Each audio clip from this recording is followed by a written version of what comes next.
that. Now, one of the reasons I started to learn it was for a very good reason. Back in 1976, when I was first licensed, there were two classes of license. Class B, which I had at the time, which allowed you to use 2 meters and above. And below that, you needed to pass post office Morse test, 12 words a minute, send and receive plain text. Now, I can go into how I achieved that. I went, in fact, in 1977 with G3NAP and his family down to Cornwall and took it at St Just Coast Guard Station on a very cold June day. Don't need to do that today. You don't need more. So what I'm going to do here is to sort of put together how I think you could use the mode and how you could learn, because a lot of it you don't need to take a test anymore. And plain text is fine, you pass the test, but it doesn't tell you how to make a contact. And often with plain text was that you could guess the words fairly easy if you got fairly proficient. And I can remember taking my test, it was so darn cold, I had to warm my hands up on one of their power amplifiers. And then I had a bit of a hiccup until the chap who was an amateur, and I've forgotten his call, a G3R something, said, do you mind if I send it faster? And because he sent it faster and I got it first time. But anyway, let's have a look. Well, why do you want to use the mode? Well, it's very useful when poor conditions or there are weak signals or you're a weak signal. So you're more likely to get through than voice. It's also very handy if you've got a lot of QRM. A lot of modern rigs have very good CW filters in them. So you don't need so much space, bandwidth to make a contact. And I found it really good for when you get auroral openings, because you get a lot of distortion and it's much easier to hear distorted Morse than distorted voice. And I've had some success on 4, 6 and 2 meters with this approach. And also there's possibilities some out there are going to have to run low power, or if you're out portable, and you've got a better chance. So if you've got something like an 817 and a Morse key, away you can go. Okay, so those are some of the reasons. And my view is, and that's what I was told when I started, learn to read it before sending. You'll get into some bad habits if you just start sending. Here are some suggestions for learning. So let's start. Here's Morse code. So I suggest you get yourself a printed copy and look at the letters. Now, they're dots and dashes. They say a dot is 1 unit and 1 unit between the next character. A dash is 3 units. And you can see from here the code, and you've just got to learn it. A and N, N's the reverse of A, and there's more like it. The tricky ones come like H and S, and some of the other letters you can sometimes mistake them B's and D's. The numbers are a little simpler. They're all sort of 5 characters long, and once you've got the first one, you've got a fair chance of guessing the number. But you need to get to understand the rhythm, and there are some various procedural marks like commas, question marks, and so on. So that's the first thing you need to do, is just to have a go at learning it. Now, there are 1 or 2 tricks I was told and how I learnt, and this is how I learnt it. This isn't a definitive way. Understand the sounds. G, da da dit. So you've got it in your mind what it sounds like. K, well, you often hear that on repeat, is da-di-da.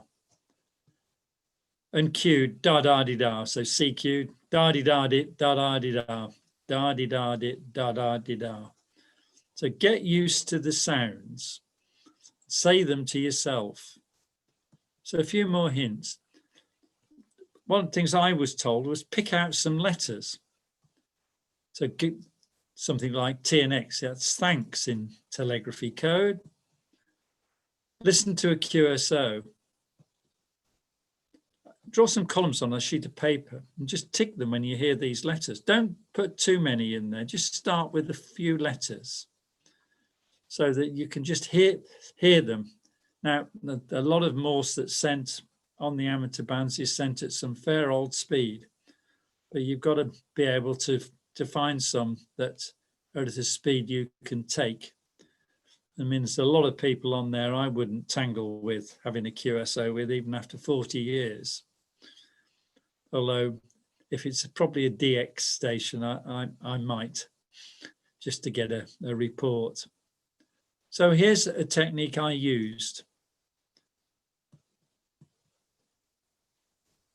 Try and decode beacons and repeaters. You could start with the local one, GB3CV. It's nicely sent, and you can hear the rhythm of the letters. There are some beacons on various bands like 10, 4, 6, 2, 70 centimeters. These are some on 10. I remember being very proud when I was able to decode 5B4CY. 5 could easily be misinterpreted as an H, B as a 6, 4 as a V, but you get to learn where they are, and you can say to yourself, yes, I've identified that as a beacon. That's the call sign, and listen to it a few times. So you're getting into your mind the sound. So it's familiarity with the sound. The other thing I did, which I'm not going to recommend to a lot of, because a lot of you are drivers, but I used to go to work on the bus here in Coventry, and I used to watch the cars go by. So I'd start with the letters and see whether I could translate the number plate, at least the letters to begin with, and as I got more efficient, letters and numbers into the sound. So if you saw a number plate with the letters KW, da-di-da, di-da-da. So again, you're saying to yourself, you're programming your mind to understand. So lots of things. I'm not recommending you do this when you're driving, but if you're stationary. Or you can do this.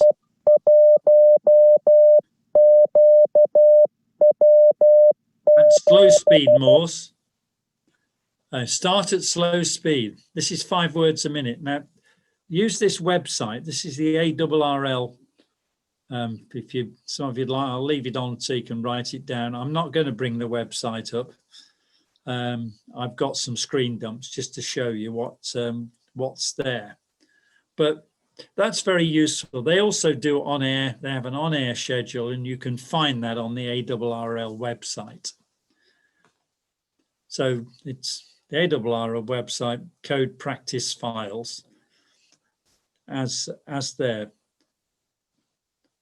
But if you look, here's what the website looks like, and you've got options here. Look down here. You can go from 5 words a minute to 40 words a minute. So click on one of those, and up comes a box like this, recordings from various sessions. You can download the MP3 version, and you can download the text. So download some of these, and as you get more efficient, write it down, what's there, check it against the text, play it through again, rewrite it until in your mind you've got it almost word and letter perfect. That the 2 snippets that I've played are mixtures of letters and numbers. Okay, so here's a way, and this is a very good website, and it's updated all the time. So there's plenty of stuff to go at, and you've got different speeds. So if you get proficient at 5 words a minute, go to the next stage. Don't go to the 40 words a minute from 5. You'll get nowhere fast.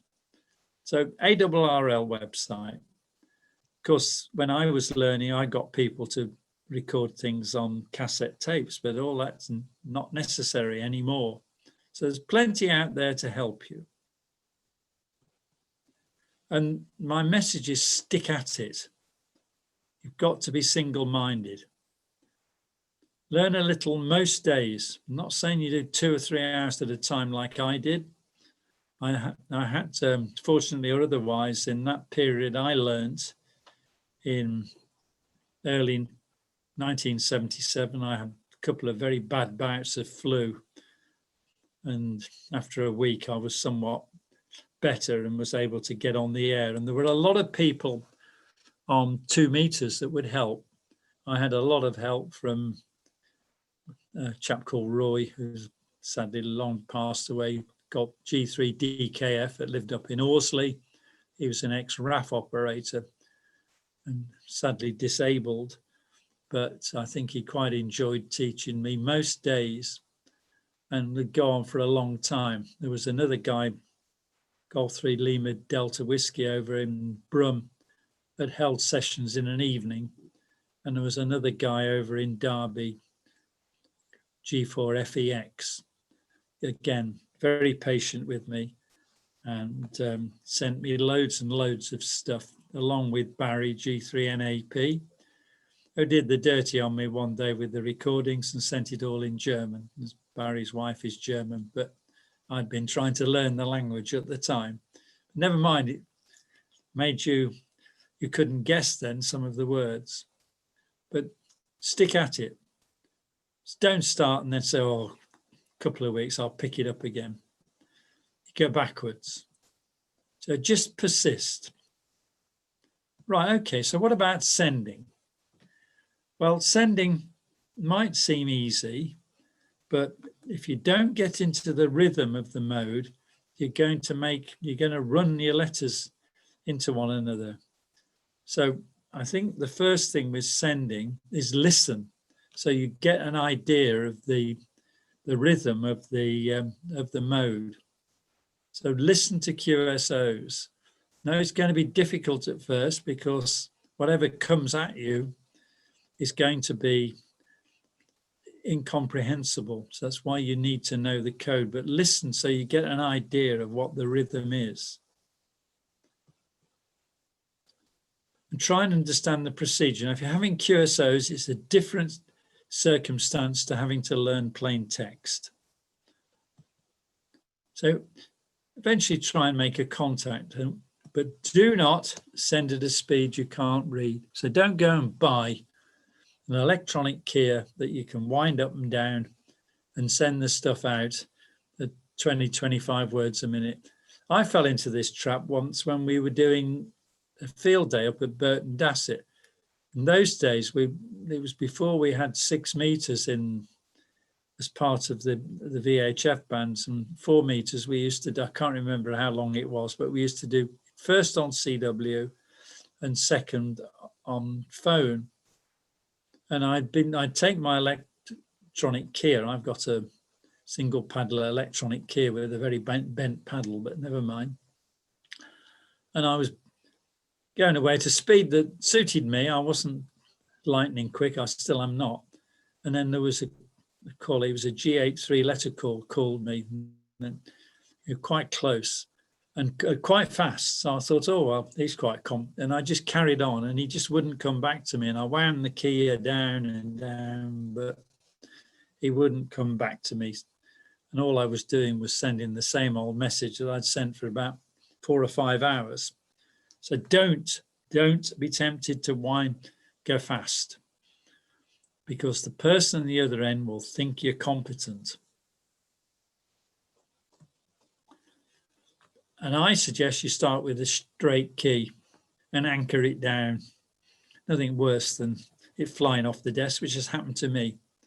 And note the way that this guy's holding it. He's not grabbing it. Your internet connection's unstable. Oh, well. Sorry about that, gentlemen. But see the way he's holding it. It's very light. And that's the way you should do it, because if you grab at it, your wrists are going to ache and you'll really feel it. I know I've done it. So a simple straight key. I was going to say sort of thing you can buy at rallies, but that's sort of thing of the past, isn't it? But something simple straight key. It's a make and break mode, dead simple. Right. So you need to know some of these. especially that one, because this is what's going to be embedded in a QSO. Now, I'm not saying you need to know all of them. I'm sure I don't. Some of them I don't. But at least learn some of them. There are some abbreviations that you'll need to learn as well, but you don't need to know all of them. But that was the best list I could find on the internet. Okay, so we're building up here some knowledge of how to set about, and normally with a CW QSO, you can pack quite a lot in quite a short time that take you a bit longer to do by voice. So I've written down what might be a typical QSO. So I'm assuming this guy's come back to me. I'll put a CQ out. Don't even know whether such a call exists, but never mind. Plenty of letters in there. So here we are. WZ2 ZWC. This is G4GEE. Good morning, dear old chap. Don't need to put that in, but it's a friendly way to start. Your report. So often the telegraphy is you knock the vowels out. It's 579579. Name here is, so again, all right, I've put name in full, but it's a mixture of.